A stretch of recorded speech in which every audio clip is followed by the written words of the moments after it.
নমস্কার বন্ধুরা, মৌসুমি kitchen and ব্লগে আপনাদের সবাইকে স্বাগত।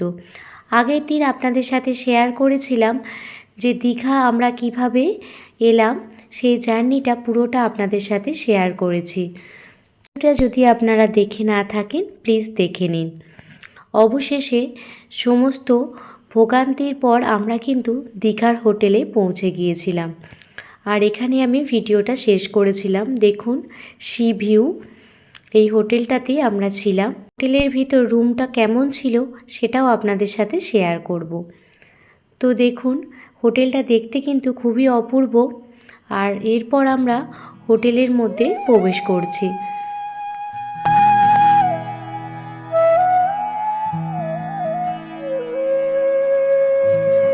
লিফটে করেই আমরা উঠে পড়েছিলাম 3 তলায়। আমাদের ঘরটা ছিল 3 তলায়, নাম্বার ছিল 307। আর দেখুন পৌঁছেও গেছি। এরপর রুমটা আপনাদের দেখাবো, যেহেতু আমরা একটাই রুম বুক করেছিলাম। আর রুমের ভিতর ছিল ডবল বেড। আপনারা দেখতেই পাচ্ছেন দুটো বেড রাখা আছে, পাশে একটা সেন্টার টেবিল রাখা আছে ফোন চার্জে দেওয়ার জন্য। আর দেখুন আছে আলমারি, টিভিও আছে, আর আছে ড্রেসিং টেবিল, আর আছে শু র্যাক, সব কিছুই আছে। আর এটা হলো বাথরুম। তো আমরা 2 রাত থাকবো, সেই তুলনায় রুমটা কিন্তু মোটামুটি ভালোই ছিল। সমুদ্রের একেবারে সামনে হওয়ায় রুমের ভাড়াও কিন্তু অনেকটাই বেশি, তাও আমি বলছি 3 থেকে 3.5-এর মধ্যে। আর যদি আপনারা বারান্দা থেকে সমুদ্র দেখতে চান তার ভাড়া কিন্তু আরও বেশি, তাহলে 4.5 থেকে 5। তার সময় আমরা হোটেলে পৌঁছে গিয়ে ফ্রেশ হয়ে দেখুন বেরিয়ে পড়েছি সি বিচে যাওয়ার জন্য। এখন কিন্তু বাজে রাত 9টা। সি বিচে পৌঁছে গেছি, আর অনেকটা দূরেই দাঁড়িয়ে আছি। আর সমুদ্রের গর্জনটা একদম খুব কানে লাগছিল, আর খুব ভালো লাগছিল সমুদ্র দেখে। আর যে ওই আলোগুলো দেখতে পাচ্ছেন ওগুলো কিন্তু ট্রলার। সি বিচের ধারে ধারেই কত রকম দেখুন শঙ্খের দোকান, কত রকমের দোকান আছে, আর কত রকমের শঙ্খ রাখা আছে। আরও দেখুন শাঁখা, পলা, ঝিনুক, কত রকমের পাথর, সব কিছুই রাখা আছে। এখন বাজে 10টা, আমরা হোটেলেই খাওয়া দাওয়া করবো। তাও বাইরে আমি আমার হাজব্যান্ডকে বললাম মোমো খাবো, সেই জন্য আমার হাজব্যান্ড মোমো অর্ডার করেছে। এর একদম সামনেই দোকান মোমো বার্গার, খুব সুন্দর সুস্বাদু মোমো পাওয়া যায়। আমরা নর্মাল স্টিম মোমো নিয়েছিলাম, আর নিয়েছিলাম স্টিম গন্ধরাজ মোমো, খেতে কিন্তু অসাধারণ ছিল। এরপর পরের দিন সকালে, এখন বাজে 6:30, আমরা মোহনার উদ্দেশ্যে রওনা দেব। আর সেই জন্য রেডি হয়ে গেছি, কিন্তু ঘুম থেকে উঠেছি বলে বেশি কথা বলছি না। আর লিফটে উঠে পড়েছি, আর লিফট থেকে আপনারা দেখতেই পাচ্ছেন সমুদ্রটা পুরো পরিষ্কার দেখা যাচ্ছে, আর কতটা সামনে হোটেলটা আপনারা দেখেই বুঝতে পাচ্ছেন। পুরা আমরা এখন দীঘার মোহনায় যাচ্ছি। অনেকটাই লেট হয়ে গেছে, ভেবেছিলাম তাড়াতাড়ি যাব, কিন্তু যেহেতু মেয়ে ওঠেইনি তো সেই জন্য একটু লেট হয়ে গেছে। তো যাচ্ছি, তো চলুন দেখতে থাকুন, সঙ্গে থাকুন, আপনাদের খুব ভালো লাগবে। এনারাও রেডি হয়ে গেছে, আর এই যে আমার মেয়ে, সেও রেডি হয়ে গেছে সকাল সকাল। এখন আমরা সবাই মোহনা যাব বলে সবাই কিন্তু রেডি হয়ে গেছি, আর সেটাই একটু ক্যাপচার করে নিচ্ছি। আর সকালবেলা যেহেতু বেরিয়েছি সেই জন্য নিয়েছি 3 কাপ চা। শুধু আমি চা খাইনি, আর আমার শাশুড়ি মা, আমার হাজবেন্ড, আমার চায়ের মেয়ে চা খেয়েছিল। আমার মেয়ে হোটেল থেকে দুধ খেয়ে এসেছিল। ওই যে সি ভিউ হোটেলটা দেখতে পাচ্ছেন, আর সামনেই কিন্তু টোটো এসে দাঁড়িয়ে আছে, আর ওই টোটো করেই আমরা যাব। আর আমরা টোটো করে মোহনার উদ্দেশ্যে রওনা দিয়েছি। মোহনা হলো পশ্চিমবঙ্গের বিখ্যাত পর্যটন কেন্দ্র তথা বঙ্গোপসাগরের কূলে অবস্থিত দীঘার দক্ষিণ পূর্বের এক তটবর্তী গ্রাম। এসব পর্যটক সমুদ্র সৈকতের অচেনা আনন্দ উপভোগ করতে চান, তাদের কাছে স্বর্গরাজ্য হলো মোহনা। সমুদ্র থেকে মাছ ধরার পর প্রায় 1,500-এরও বেশি ট্রলার সামুদ্রিক মাছ নিয়ে দীঘা মোহনায় আসে বিক্রির জন্য। শৌলা, শঙ্করপুর, পেটুয়া, জুনপুট সহ অনেক জায়গা থেকেই এখানে সামুদ্রিক মাছ এই মোহনায় নিয়ে আসা হয় বিক্রির জন্য। মোহনা মানে নদী আর সমুদ্রের সংযোগস্থল। দীঘায় মোহনার ওয়াচ পয়েন্ট হল চম্পা নদী এবং বঙ্গোপসাগরের সংযোগস্থল।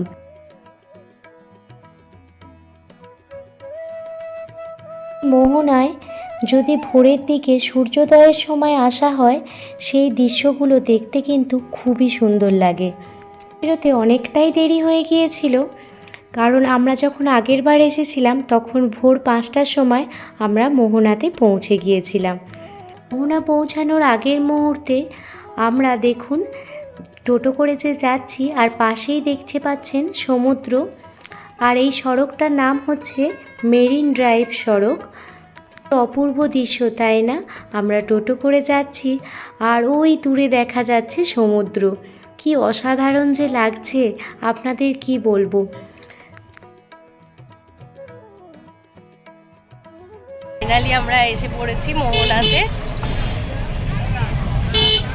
যে ট্রাকগুলো দেখতে পাচ্ছেন, ভোরের দিকে এই ট্রাকে করেই সব মাছ আনা হয়েছিল। আর এখন কিন্তু সব খালি, যেহেতু অনেকটাই সকাল হয়ে গেছে। আপনারা যদি 4:30 থেকে 5টার মধ্যে আসেন, তখন দেখতে পারবেন যে কিভাবে মাছ লোডিং হচ্ছে, কিভাবে মাছ এলো, তো সবটা দেখতে পারবেন। ভোরের দিকে এলে ভিড়টাও অনেকটা কম থাকে, যেহেতু বেলা হয়ে গেছে। আপনারা দেখতেই পাচ্ছেন অনেকটাই কিন্তু ভিড়। আর বাজারে ঢুকেই দেখতে পেলাম মাছেদের রানী ইলিশ। মাছগুলো অনেক রকম সাইজেরই ছিল, 600, 700, 1 কিলো, 2 কিলো সব সাইজেরই ছিল। 1 কিলো থেকে 1.5 কিলো সাইজের মাছের দাম ছিল প্রায় 2000 থেকে 2200 টাকা কিলো। আর 600 থেকে 700 সাইজের ইলিশ মাছের দাম ছিল 1400 টাকা কিলো। তো অনেকটাই দাম ছিল। আমাদের এখানেও প্রায় ওই রকমই দাম, তো অনেকটাই দাম ছিল। আর ওনারা বলছিল এখনও ইলিশের ট্রলার নাকি ঢোকেনি, আগস্টের শেষের দিকে ইলিশের ট্রলার ঢুকবে। এদিকে দেখুন অক্টোপাস, কাঁকড়া, কি বড় বড় মাছ, নাম তো জানি না, তো ছবি তুলে নিয়েছি। আর এদিকে হলো পমফ্লেটের মেলা পুরো। দেখুন, দেখে মনে হচ্ছে কি সুন্দর সাজানো আছে, তাই না? সাইজের পমফ্লেটগুলোর দাম ছিল 500 থেকে 600 টাকা। আর যে বড় পমফ্লেটগুলো দেখছেন সেগুলোর দাম ছিল প্রায় 1000 টাকা কিলো। যে চিংড়ি মাছগুলো দেখছেন এগুলো ছিল 800 টাকা কিলো। আর দেখুন কত সুন্দর মাছের বাজার। আমার তো সত্যি মাছ দেখতেই খুব ভালো লাগে, আর মাছ খেতেও খুব ভালোবাসি। তো খুব ভালো লাগছিল মাছের বাজার দেখতে। তো আপনাদেরও মাছের বাজারটা শেয়ার করে নিলাম। আছে বিভিন্ন রকমের শুটকি মাছ, তবে যেহেতু আমি শুটকি মাছ খাই না, সেই জন্য দামগুলোও জিজ্ঞাসা করিনি, শুধু ভিডিও করেছি আপনাদের জন্য। তো আপনারা যদি যান, অবশ্যই এখান থেকে শুটকি মাছ নিতে পারেন। মাছের বাজার পেরিয়ে একেবারে চলে এসেছি মোহনাতে। আর দেখুন এদিকে নদী আর সমুদ্র একই সঙ্গে মিলিত হচ্ছে, কি অপূর্ব দৃশ্য। আর চারিপাশে দেখুন এইভাবে ছোট ছোট দোকান করে বসেছে, বেশ ভালো লাগছিল। ওই দূরে দেখতে পাচ্ছেন, একটু দাঁড়ান জুম করে দেখায়। দেখুন কি সুন্দর 4টে ট্রলার দাঁড়িয়ে আছে। আর এদিকে দেখুন সবাই শাঁখা বিক্রি করছে, আর অনেকে কিন্তু শাঁখা পড়ছেও এখান থেকে, সেটাও আপনাদের সাথে একটু ক্যাপচার করে দিলাম। আর চারপাশটা এতটাই অপূর্ব সুন্দর যে আপনারা নিজের চোখে না দেখলে বিশ্বাসই করবেন না। আপনারা দীঘাতে গেলে অবশ্যই একবার মোহনাতে যাবেন, দেখবেন মন ভরে যাচ্ছে। এখানে সব রকম মাটির জিনিস, সমস্ত কিছু মাটির তৈরি। আর এখানে দেখুন মেয়েদের ছেলেদের টুপি। এখানে দেখুন বেতের বিভিন্ন রকমের ঝুড়ি, পেতে থেকে শুরু করে কাঠেরও সব কিছুই আছে।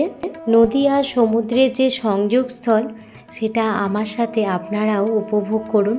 আশা করছি আপনাদের খুব ভালো লাগবে।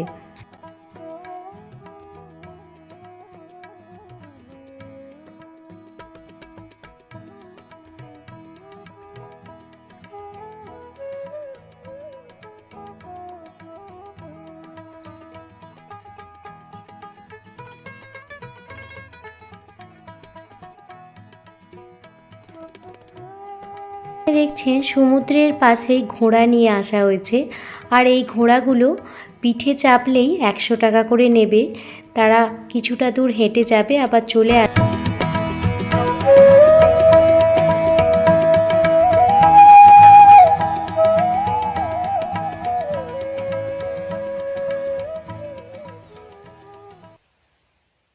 ওটা পরিমাণ হাওয়া দিচ্ছিল মোহনাতে, দেখতেই পাচ্ছেন চুল টুল উড়ে একেবারেই খারাপ অবস্থা। আমার জায়ের মেয়েকে জিজ্ঞাসা করছি কেমন লাগছে, ও বলছে খুব ভালো লাগছে। আর ভাবলাম ওই পারে যাব এই পাথরগুলো ক্রস করে, কিন্তু আর সাহস হয়নি, কারণ অনেকটাই মানে রিস্ক ছিল যাওয়াটা। তো আমি ভাবলাম রিস্ক নিয়ে লাভ নেই, তো এখান থেকেই দূর থেকেই কিছুটা ভিডিও করে নিয়েছি। কি অপূর্ব দৃশ্য, তাই না? প্রকৃতির কি অপূর্ব সৃষ্টি, দেখে প্রাণ মন সব কিছু জুড়িয়ে যাচ্ছে। আর এদিকে হয়েছে এক কাণ্ড, দেখেছেন আমার শাশুড়ি মায়ের শখ হয়েছে তিনি পাথরের ওপর দিয়ে হেঁটে নিচে নামবেন। শাশুড়ি মায়ের বয়স কিন্তু 70 বছর, কেউ দেখলে বলবে কি অনেক কিন্তু শক্ত সামর্থ্য আছেন। আর আমি চাই উনি যেন 100 বছরও বেশি বাঁচেন। আর দেখতেই পাচ্ছেন কি সুন্দরভাবে পাথরে নামছেন, আর আমি সেটা ক্যাপচার করে নিলাম যাতে ভবিষ্যতে সবাইকে দেখাতে পারি আমার শাশুড়ি মা কীভাবে একটা মানে বড় যুদ্ধ জয় করলো।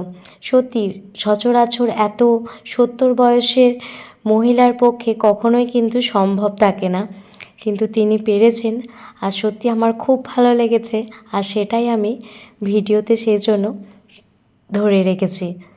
এখন আমরা সবাই সমুদ্রে নেমে পড়েছি, আর হাতে জুতো।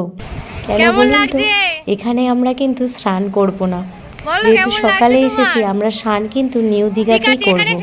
আর আমার মেয়ের আনন্দ দেখেছেন, সে এতটাই আনন্দ পাচ্ছে, আর সে কিন্তু সমুদ্র খুবই ভালোবাসে। সবার ইচ্ছা করছিল এখানে স্নান করতে, কিন্তু কেউই কিন্তু আমরা স্নান করিনি, জাস্ট পাটাই ভিজিয়েছিলাম। তবে মোহনায় স্নান করতে পারলে খুব ভালো লাগতো, কারণ এখানে মানুষের ভিড়টা অনেকটাই কম ছিল। তো দেখুন আমার মেয়েকে দেখতেই পাচ্ছেন, একটুও কিন্তু ভয় পাচ্ছে না।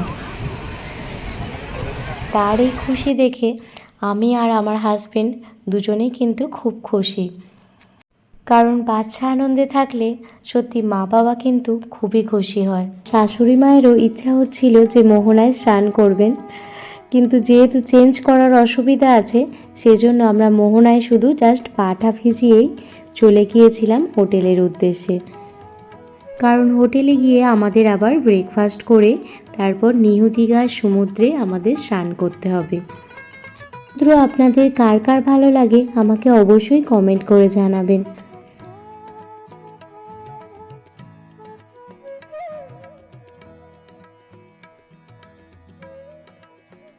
মোহনা সমুদ্রে পা ভিজিয়ে এখানে দেখুন দুটো ঘোড়া দাঁড়িয়ে আছে, আর আমার মেয়ে বলছে ঘোড়ার পিঠে চাপবে, ওর বাবা বলছে না একদম না।